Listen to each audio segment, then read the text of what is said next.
Consider points A and B. Particle moves between them under the influence of a force F. Let the infinitesimal displacement element be ds vector.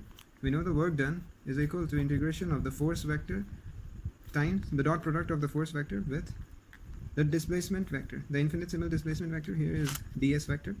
The force vector can be paraphrased as m times dv by dt, or the rate of change of velocity per unit time, into ds. ds is in turn nothing but v times dt, velocity into time, that's displacement. So dt and dt cancel out, and the product that we obtain is m v dv integration.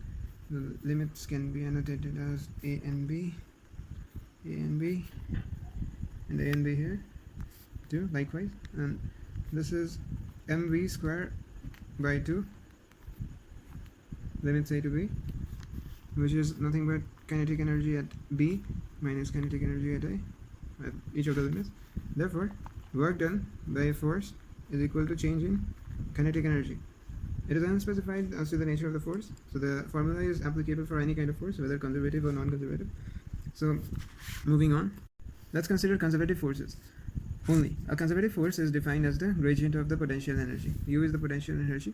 Taking dr to the LHS, we get F conservative vector. Dr is a vector quantity. F conservative dr.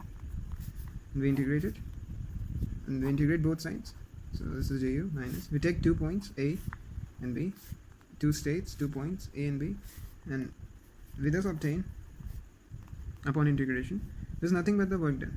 So work done by conservative force from A to B, this is equal to the, now integrating du, this is nothing but the change in potential energy, ub minus ua, with a negative sign, which is equal to minus of delta u. So work done by conservative forces is equal to the negative of the change in potential energy. Having established the above two, now we proceed to find out the work done by non-conservative forces. For one, we know that the work done by conservative forces plus the work done by non-conservative forces equals to the total work done.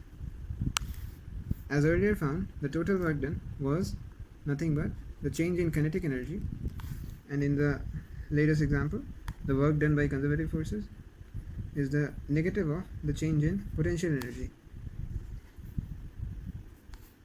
Now we know that the change in potential energy plus change in kinetic energy is the change in the total energy, or the mechanical energy of the system.